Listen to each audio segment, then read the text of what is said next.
Oi, gente!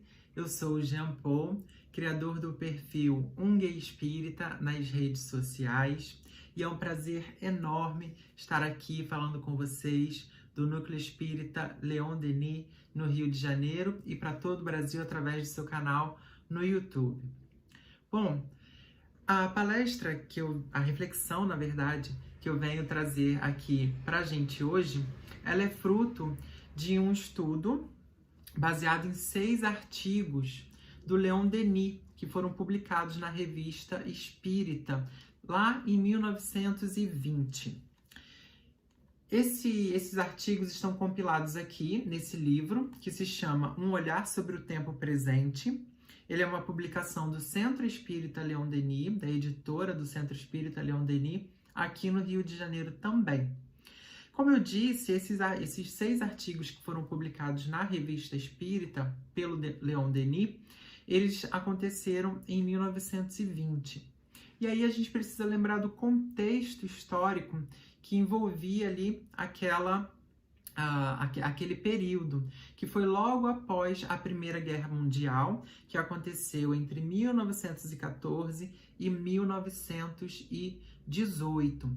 E aí, analisando esse período de guerra, com a situação da França na época, e não só da França, mas de toda a Europa, Leon Denis escreveu esses 6 artigos, falando muito sobre a juventude e sobre toda a situação que acontecia ali por conta desta situação da Primeira Guerra Mundial.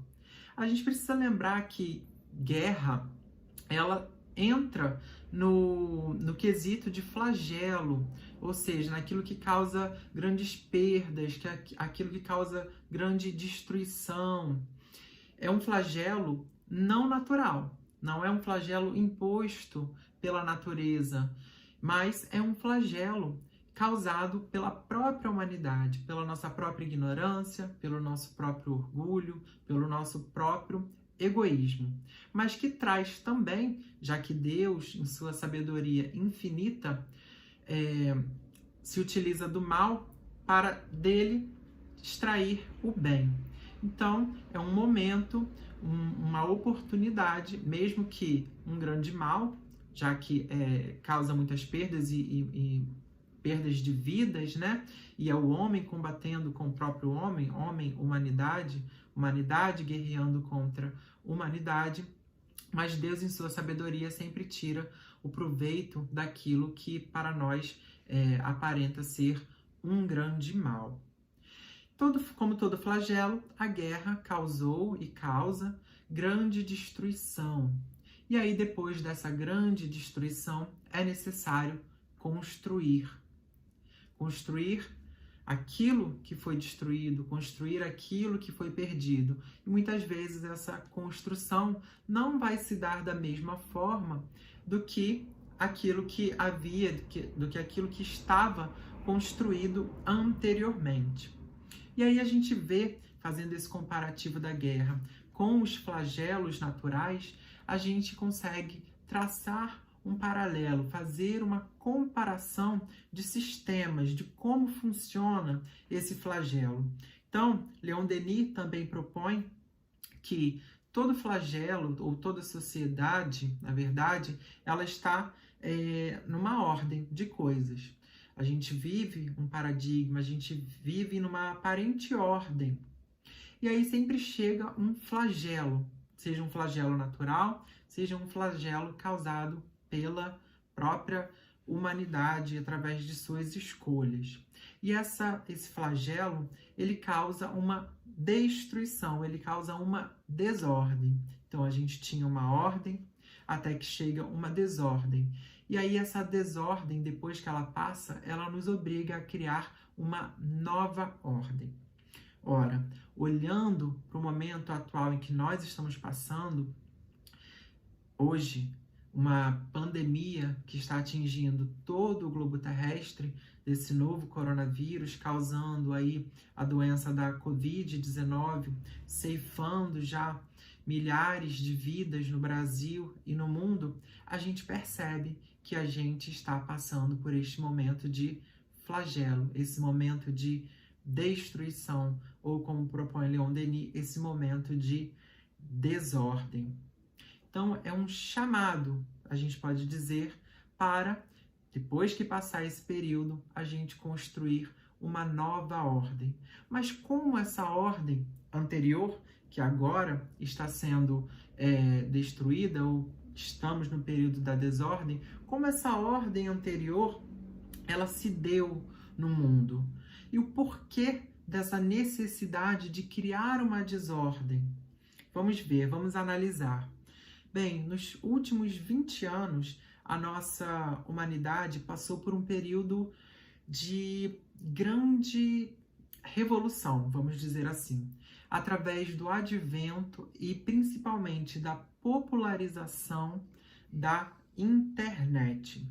Com a popularização dessa internet em todo o globo terrestre, a gente viu os níveis de globalização atingirem, assim, picos muito altos, né? Hoje, eu aqui estou na minha casa gravando um vídeo, uma palestra que pode ser assistida por pessoas em qualquer lugar do mundo. Estará disponível para qualquer pessoa em qualquer lugar do mundo. Isso é um nível nunca antes imaginado na nossa história, na história da humanidade. Porque antigamente, alguns séculos atrás, para que uma pessoa pudesse se comunicar com outra em outro país, ela precisava fazer uma viagem. Muito antes eram viagens de navios. Depois conseguimos ter aí os aviões, então essas viagens diminuíram. Se era no mesmo continente, haviam as viagens de trem. Então, esses níveis de globalização eram muito menores do que são hoje, em que a gente, na nossa casa, pode se comunicar com alguém num outro país. E aí a gente pode influenciar pessoas em outros países, a gente pode mostrar os nossos hábitos, a nossa cultura para pessoas de outros países. E tudo isso faz com que haja um multiculturalismo, faça com que haja uma miscelânea, uma mistura dos hábitos, no modo de pensar, no modo de agir. E esta globalização acabou propiciando, então, uma certa uniformidade. E aí vamos colocar entre aspas, porque a gente sabe que existe bastante diversidade no mundo, né? Mas a gente tem uma uniformidade, entre aspas, no nosso fazer econômico, na estrutura social, de modo geral, no mundo inteiro, que é dividida, então, em classes sociais. Nós temos estratificações sociais. De modo geral e bem amplo, a gente pode dizer que nós temos dois grandes grupos de classes sociais. O primeiro grande grupo são os dos detentores do capital, ou seja, aquele grupo que detém grandes riquezas, aquele grupo que detém um poder econômico muito grande, muito além daquilo que a gente imagina, nós, réis mortais, vamos dizer assim, que a gente imagina. A gente está falando de fortunas aí na casa dos bilhões, trilhões de dólares. Então, esse é o primeiro grande grupo, o dos detentores do capital. O segundo grande grupo é aqueles que detêm a mão de obra. E esse grupo, ele ainda é subdividido em diversos outros níveis, porque nós temos diferenças sociais aí muito grandes, mesmo nesse segundo grande grupo, do qual a maioria de nós faz parte, eu diria que todos nós fazemos parte, que é o dos detentores da mão de obra. Então, a gente pega a nossa mão de obra, o nosso conhecimento, a nossa força de trabalho e vende para esse outro primeiro grande grupo, que são os dos detentores do capital. Essa relação, entretanto, desses dois grandes grupos, ela é uma relação exploratória. Ela é uma relação de exploração, ao invés de uma relação de colaboração. Por que que ela é uma relação de exploração? Porque esses que detêm o capital, eles não compartilham esse capital de maneira justa, equânime ou igualitária com esses que vendem a sua mão de obra. E esses daqui, esse primeiro grande grupo dos detentores do capital, eles querem sempre mais, eles querem, claro, acumular, multiplicar o seu capital ao invés de dividi-lo. E por isso exploram esses que não têm esse capital, não têm esse poder econômico, não têm esse poder de influência, esse poder político e acabam vendendo a sua mão de obra e aceitando para que consigam subsistir, para que consigam sobreviver, né? Bom, essa relação, por ser exploratória, ela acaba gerando, então, injustiças e diferenças sociais. O que será que Kardec perguntou, então, aos espíritos sobre essa questão de injustiças e diferenças sociais? Lá na questão 806 do livro dos Espíritos, tá aqui, e eu vou ler na íntegra para vocês, Kardec pergunta assim: é lei da natureza a desigualdade das condições sociais? E a resposta é bem clara: não. É obra do homem e não de Deus. Ou seja, esses dois grandes grupos e essa relação que esses dois grandes grupos mantêm, ela é obra do homem, ela é uma convenção humana e não uma regra, uma obra de Deus. Kardec prossegue perguntando, já que é uma obra humana, algum dia essa desigualdade desaparecerá? E os espíritos respondem, eternas, somente as leis de Deus o são. Não vês que dia a dia ela gradualmente se apaga? Desaparecerá quando o egoísmo e o orgulho deixarem de predominar. Restará apenas a desigualdade do merecimento. Dia virá em que os membros da grande família dos filhos de Deus deixarão de considerar-se como de sangue mais ou menos puro. Só o espírito é mais ou menos puro, e isso não depende da posição social.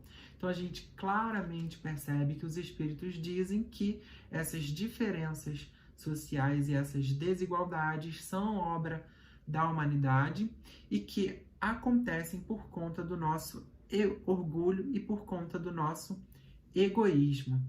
Mas eles dizem algo também interessante aqui, ó. Não vês que dia a dia ela gradualmente se apaga? Então a gente lembra que esse livro foi publicado pela primeira vez em 1857, século XIX. A gente já está no século XXI, já se passaram 2 séculos, quase 2 séculos, né? E aí a gente pensa, né? Poxa, já se passaram quase 2 séculos e a gente ainda vê desigualdade social. E a gente vê que essa desigualdade social parece que não está diminuindo. O olhar, a percepção que a gente tem é de que não está diminuindo, principalmente agora, nesse momento de pandemia, em que a gente está vendo assim ser esfregado na nossa cara essas desigualdades sociais, seja no acesso aos produtos de higiene, seja no acesso à alimentação, seja no acesso à moradia confortável para que as pessoas possam fazer o isolamento social, seja no acesso à educação, já que muitos não conseguem estudar porque não têm acesso à internet, não têm acesso à tecnologia. Então, o que a gente percebe é diferente do que os espíritos estão dizendo aqui, né? Parece que essas desigualdades sociais estão exacerbadas. Mas aí a gente precisa lembrar do contexto histórico em que isso aqui foi escrito.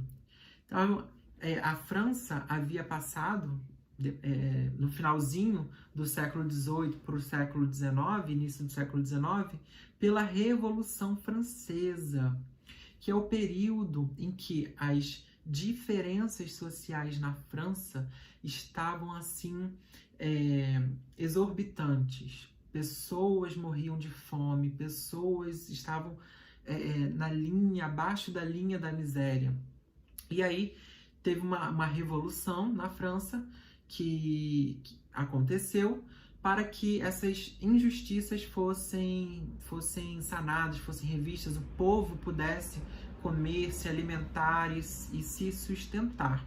Então foi um momento em que a França deu uma guinada, vamos dizer assim, avançou um passo para que essas injustiças fossem apagadas. Então, durante todo o século XIX, diversos movimentos e diversos contextos, diversas leis foram criadas para que essas injustiças fossem diminuídas. Então, houve um colapso nesse período das sociedades europeias, que também veio logo depois a Revolução Industrial, e aí criou uma nova estrutura social, né?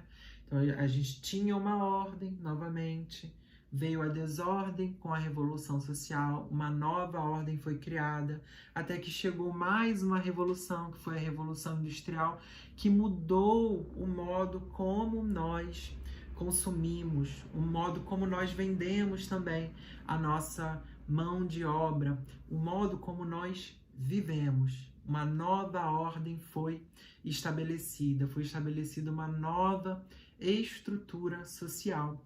E aí vai culminando com o que nós temos hoje, uma sociedade baseada no consumo, uma sociedade baseada no ter, no possuir, no acumular, e que, então,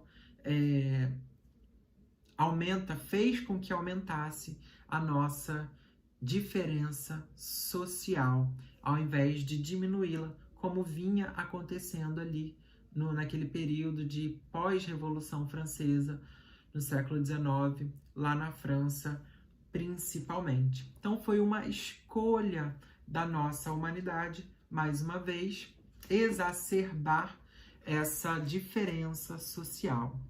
E eu queria trazer uma reflexão aqui mais próxima da contemporaneidade. Quem já assistiu aí o filme O Poço?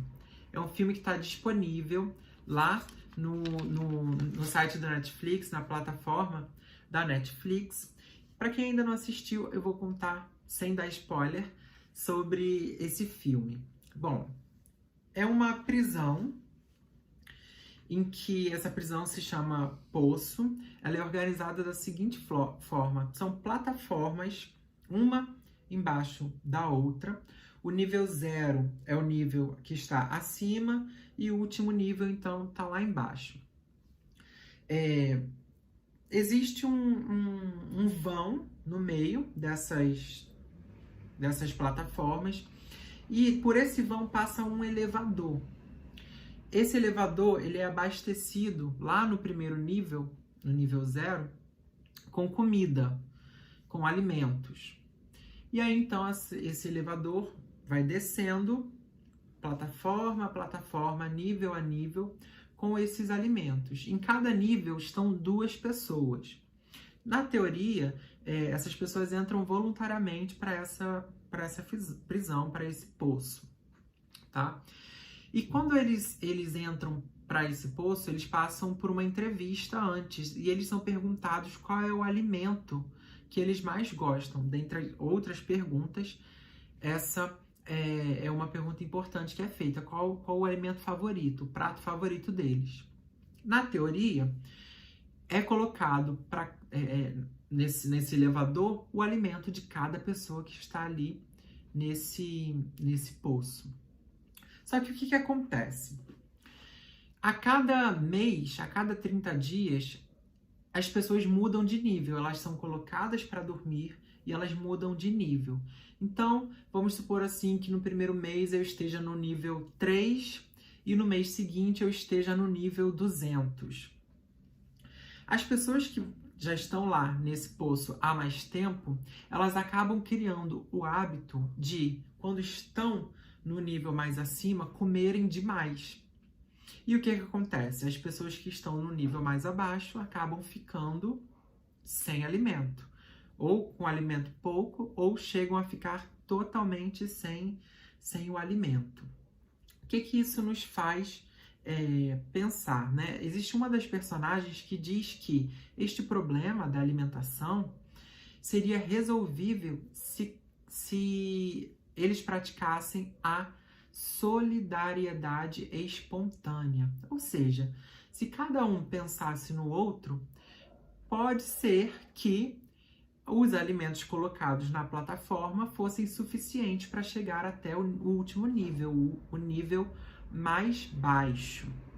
Se cada um, obviamente, comesse aquilo que fosse suficiente, ou se cada um comesse apenas o seu prato favorito, achasse ali no meio daquele banquete somente o seu prato favorito. Mas não é o que acontece.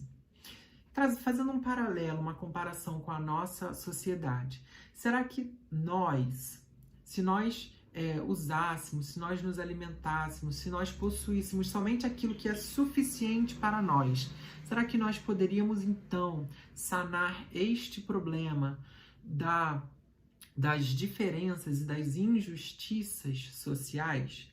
Kardec fez essa pergunta também aos espíritos, lá no Livro dos Espíritos, na questão 705, que eu vou ler agora para vocês. Por que nem sempre a terra produz bastante para fornecer ao homem o necessário? E os espíritos respondem: é que, ingrato, o homem a despreza. Ela, no entanto, é excelente mãe. Muitas vezes, também, ele acusa a natureza do que só é resultado da sua imperícia ou da sua imprevidência. A terra produziria sempre o necessário, se com o necessário soubesse o homem contentar-se. Se o que ela produz não lhe basta a todas as necessidades, é que ele emprega no supérfluo o que poderia ser aplicado no necessário. E aí ele continua aqui a resposta, mas eu cheguei no ponto onde eu queria. Com a Revolução Industrial, que a gente estava falando agora há pouco, o homem criou novas necessidades, a humanidade criou novas necessidades. Necessidades que estão na categoria do supérfluo, que estão além daquilo que é realmente necessário para a sua sobrevivência, aquilo que é suficiente para a sua sobrevivência. E aí a gente acaba aumentando, então, essas diferenças sociais e aquilo que a Terra produz acaba não sendo suficiente para sanar as necessidades de todos. Na questão 707, Kardec ainda pergunta assim, ó: é frequente a certos indivíduos faltarem os meios de subsistência, ainda quando os cerca a abundância. A que se deve atribuir isso? Ao egoísmo dos homens, que nem sempre fazem o que lhes cumpre. Depois, e as mais das vezes, devem-no a si mesmos. Buscai e achareis estas palavras. Buscai e achareis. Estas palavras não querem dizer que, para achar o que deseje, basta que o homem olhe para a terra, mas que lhe é preciso procurá-lo, não com indolência, e sim com ardor e perseverança, sem desanimar ante os obstáculos, que muito a miúde são simples meios de que se utiliza a providência para lhe experimentar a constância, a paciência e a firmeza. Então aqui a gente vê, né, que Kardec reconhece que muitas pessoas não têm nem aquilo que é suficiente, que é necessário para a sua subsistência, e que ao redor dela, elas têm pessoas vivendo em abundância. E os espíritos respondem que isso se dá, mais uma vez, por conta do egoísmo dos homens que não fazem o que lhes cumpre. E o que lhes cumpre é aquilo que a personagem do filme O Poço fala: a solidariedade espontânea, ou seja, agir dentro da lei de justiça, amor e caridade, que é a máxima moral do Cristo. Amar, fazer aos outros aquilo que gostaríamos que nos fosse feito. E aí a gente se esquece, então, dessa solidariedade espontânea, fica somente com o nosso egoísmo, com o nosso acúmulo, o nosso modo de vida, de querer sempre mais e mais, possuir mais e mais, criar necessidades que são supérfluas, enquanto tem outros que não têm nem com o que se alimentar. Mas será, então, que somente essa solidariedade seria suficiente para acabar com essas justiças, com essas injustiças, aliás, sociais, com essas diferenças, essas desigualdades sociais? Kardec pergunta lá na questão 811 do Livro dos Espíritos. Será possível e já terá existido a igualdade absoluta das riquezas? Ou seja, será que é possível que, se a gente viver simplesmente com aquilo que nos é suficiente, se a gente dividir igualmente as porções que a gente se alimenta? Porque no filme, essa personagem, ela propõe que eles façam pratos iguais. A plataforma chega no nível em que ela está e ela divide porções iguais e pede que esse hábito se perpetue com as pessoas que estão nos níveis mais abaixo. Então, será que se a gente dividir tudo irmãmente, tudo igualmente, a gente consegue acabar com essas injustiças, com essas desigualdades sociais? E os espíritos respondem: não, nem é possível. A isso se opõe a diversidade das faculdades e dos caracteres. Por que então que os espíritos respondem dessa forma, que não é possível dividir igualmente as riquezas da terra? Minha resposta é simples e eles nos dizem: porque nós temos necessidades diferentes, nós somos seres individuais, nós temos faculdades individuais, ou seja, potências individuais, nós temos características diversas, cada um tem a sua necessidade. Por isso que eles dizem: se cada um vivesse daquilo que é necessário para a sua existência, aí sim nós teríamos uma divisão mais justa, não igualitária, mais justa das riquezas da terra. A gente precisa entender que existe uma grande diferença entre igualdade e equidade. Bom, igualdade quer dizer o fato de não se apresentar diferença de qualidade ou de valor de comparação. Numa comparação, aliás, mostram-se as mesmas. Ou seja, se a gente compara as coisas, a gente tem diferença zero, nenhuma diferença. Isso é igualdade. Agora, a equidade, ela é baseada na justiça. Ela é baseada na necessidade de cada um. Tem um meme na internet, uma figura que é bastante conhecida, que ela é mais ou menos assim. Vou tentar explicar para vocês. São três pessoas, elas estão atrás de uma cerca. Só que essas três pessoas têm estaturas diferentes. Bom, num mundo igualitário, para que essas três pessoas vissem o outro lado da cerca, as três estariam no mesmo nível, elas estariam sobre um palanque que tem o mesmo nível. Só que a primeira pessoa, ela é super alta, mesmo sem o palanque, ela já consegue ver o outro lado da cerca. A segunda pessoa tem estatura mediana e com o palanque ela consegue ver o outro lado. Agora, a última pessoa, ela é a de menor estatura, de estatura mais baixa.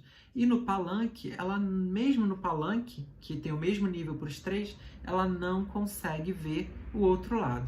Isso seria a igualdade. Elas estão todas colocadas no mesmo nível. Só que cada uma tem necessidades diferentes. Na equidade, cada uma dessas pessoas de estaturas diferentes também teriam palanques diferentes. Então, a primeira pessoa não necessita de palanque, ela consegue já ver o outro lado da cerca. A segunda pessoa precisa somente de um nível nesse palanque para conseguir ver, então, o outro lado da cerca. E a terceira pessoa precisa de 2 níveis nesse palanque para conseguir ver o outro lado. Desta forma, então, cada uma tendo as suas necessidades atendidas, nós viveríamos numa sociedade mais justa, mais equânime. Só que a gente ainda persiste no nosso egoísmo, no acúmulo das nossas riquezas, das riquezas da terra, o que não permite ainda a gente ter um mundo mais equânime, um mundo mais justo, pautado na lei de justiça, amor e caridade. Qual seria o remédio, então? Bom, Leon Denis, aqui no livro, nos artigos que estão compilados nesse livro, Um Olhar sobre o Tempo Presente, ele diz que o remédio está na juventude. Por que na juventude? Porque a juventude carrega em si o desejo de mudança. Só que o que acontece? Esse desejo de mudança, muitas vezes, ele se apaga com a maturidade, né? A gente deixa de conservar esse ímpeto, esse desejo de mudar, essa vontade de ser herói quando a gente se torna adulto, a gente se envolve muito com as nossas preocupações imediatas de sustento, de subsistência, de venda da nossa mão de obra. O que seria necessário, então, fazer para que a gente pudesse conservar esse espírito da juventude, esse desejo de mudança em nós? Bom, Leon Denis propõe que o remédio está na educação. Mas não nessa educação que a gente vê hoje, né, de conhecimento puro, que muitas vezes não é aplicado no nosso dia a dia, de áreas somente do conhecimento científico, matemática, física, ciências, português, línguas de modo geral. Para Leon Denis, é necessário que a gente tenha uma educação integral. E o que é essa educação integral? Não é só a educação da intelectualidade, mas é a educação dos sentimentos, é a educação da moralidade. E é nisso que ele pauta o seu remédio, então, para a nossa sociedade. Porque através de uma educação dos sentimentos, através de uma educação que leve em conta o ser humano como um todo, não só o seu aspecto intelectual, mas o seu aspecto interior também, a gente poderia, aos poucos, com o avançar das gerações, ir mudando os nossos paradigmas, os nossos comportamentos, para que a gente construísse uma sociedade mais justa. E para Leon Denis, essa é a proposta espírita, essa deve ser a proposta espírita, como também nos informa Kardec, a de fazer com que esses conhecimentos, de fazer com que a gente entenda que somos seres imortais a caminho da evolução, seja de conhecimento da grande massa que habita a Terra. Então ele propõe, Leon Denis chega a propor que este conhecimento ele esteja na educação das pessoas, nas escolas, nas instituições de ensino, que esses pilares da crença em Deus, da imortalidade da alma, da reencarnação, da comunicabilidade dos espíritos e da pluralidade dos mundos habitados, que esses conhecimentos façam parte da educação formal das pessoas. E aí a gente tem que lembrar que isso não é educação religiosa, porque Kardec não propõe esta religião institucionalizada do espiritismo. Ele propõe que o espiritismo é uma religião no sentido de religar o homem, a humanidade, à sua essência, de religar a humanidade a essa inteligência suprema, causa primária de todas as coisas, de entender de onde viemos, para onde vamos e por que estamos aqui. Este é o verdadeiro sentido religioso do espiritismo. E por isso, então, seria possível fazer destes conhecimentos, colocar estes conhecimentos dentro das nossas instituições de ensino. E é isso que Leon Denis propõe, que o Estado faça isso. Porque desta forma nós conseguiríamos mudar aos poucos através das gerações, o nosso paradigma e o nosso comportamento enquanto sociedade, escolhendo novos caminhos, escolhendo caminhos que nos permitam não ter mais flagelos ou ter flagelos menos contundentes na nossa história enquanto humanidade, para que a gente crie a nova ordem de coisas sem a necessidade do sofrimento. Lembrando aí daquele ciclo, ordem, desordem, nova ordem. E essa desordem sendo causada, então, por flagelos que nos trazem tanto sofrimento, sejam eles causados por nós mesmos, por escolhas nossas ou por desígnios da natureza. Então, que possamos, neste momento em que a gente está passando por um flagelo, em que a gente está passando por tanta dor, aceitar este convite de estabelecer uma nova ordem de coisas, um novo paradigma na nossa sociedade, que saibamos conservar esse fulgor da juventude, esse desejo de mudança dentro de nós mesmos.